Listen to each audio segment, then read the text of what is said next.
भारत रत्न में और कुछ स्टेट्स जो कब और कौन सी ईयर में क्रिएट हुए थे उनके बारे में लिखा है। तो उस क्वेश्चन को हमें अच्छे से पढ़कर सोच समझकर लिखना है। Let's start now. तो आज हम सीखेंगे फिल इन द ब्लैंक्स। कौन सा सब्जेक्ट? जीके। तो फर्स्ट क्वेश्चन है, without the approval of dash no new law और rule can be implemented in the country. तो इस क्वेश्चन को मतलब कोई समझ ही नहीं पा रहा है। तो इस क्वेश्चन का मतलब क्या है कि मतलब किसकी मतलब हम पूछे बिना, जैसे अपन स्कूल में बिना पूछे कोई टीचर से बाहर जा सकते हैं? नो। वैसे ही एक कोई कंट्री में हम है ना बिना पूछे कोई न्यू लॉ और रूल नहीं बना सकते। हम अगर बनाएंगे तो किससे पूछकर बनाएंगे? The president of India. ठीक है, तो इसका आंसर है द प्रेसिडेंट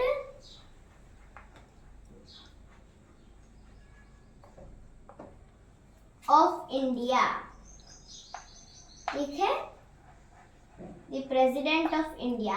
तो विदाउट द अप्रूवल यानी इजाजत, ठीक है, अप्रूवल का मतलब इजाजत।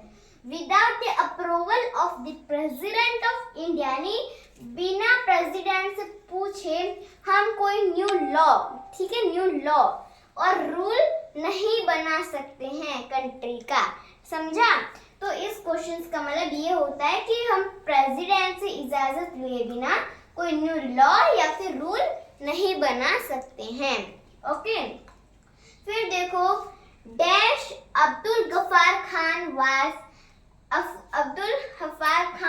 The first foreigner to get the Bharat रत्न।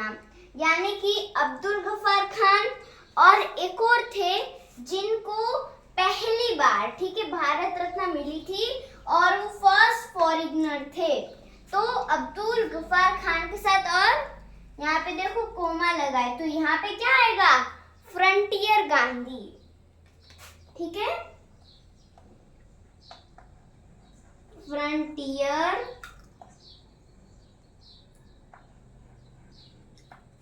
गांधी। देखो हमें गांधी तो आता है, लर्न क्या रखना है? फ्रंटियर का स्पेलिंग। ठीक है, frontier Gandhi comma Abdul Ghaffar Khan was the first foreigner to get the Bharat Ratna. मतलब इनको फर्स्ट ये फॉरेनर थे और इनको भारत रत्न मिली थी, भारत रत्न। ठीक है, मतलब कि जैसे सीवी रमन है, इंदिरा गांधी है और मदर टेरेसा है। अब जैसे सीवी रमन का है 1954 और स्टेट कौन सा था? तमिलनाडु। इंदिरा गांधी का कौन सा ईयर था? 1971 और कहाँ का? State UP. मदर टेरेसा का 1980, स्टेट वेस्ट बंगाल। तो इसी प्रकार से उनको ये सब जो मैंने बताया ना, और भी बहुत सारे नाम हैं, वो भारत रत्न में आते हैं। और जैसे एम.एस. स्वामीनाथन 2024 में ही हुए थे शहीद, तमिलनाडु के थे वो, है ना, तमिलनाडु। वैसे फिर है, there are only dash official languages in India. मतलब कि ऑफिशियल लैंग्वेजेस यानी बोले जाने वाली लैंग्वेज। लैंग्वेज यानी एक स्टेट, एक कंट्री, ठीक है, उनकी बोली।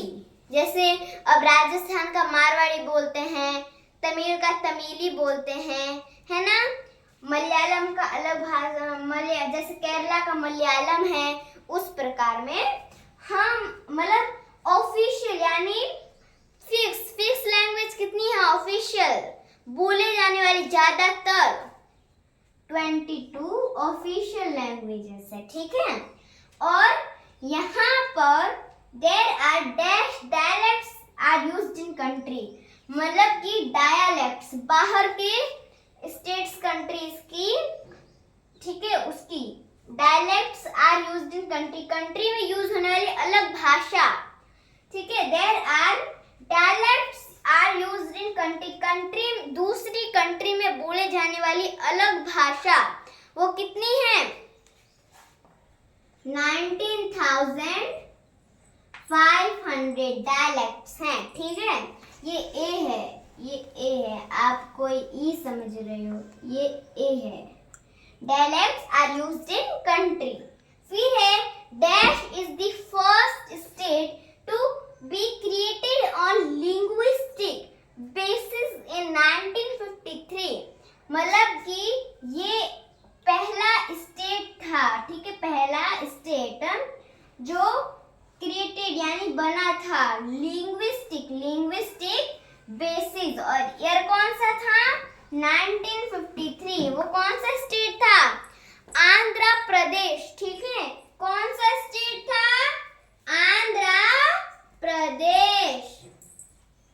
सब अपनी कॉपी में ये वाले नोट कर लो, ये आपके बहुत काम आने वाले हैं, ये एकदम जनरल नॉलेज है। आंध्र प्रदेश एक फर्स्ट स्टेट था जो क्रिएटेड लिंग्विस्टिक बेसिस और ईयर था 1953, ठीक है, ये आपको याद रखना है। वापस एक बार इसको वापस पढ़ते हैं। Without the approval of the President of India, no new law or rule can be implemented in the country.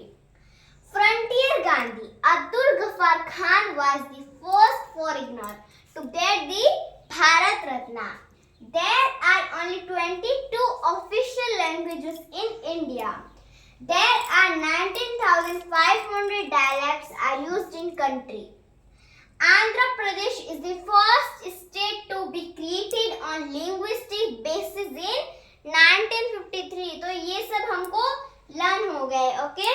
I hope कि आपको मेरा वीडियो पसंद आया होगा। सो मेरे वीडियो को लाइक शेयर सब्सक्राइब करना ना भूले। फिर मिलते हैं नए वीडियो के साथ, तब तक के लिए बाय बाय।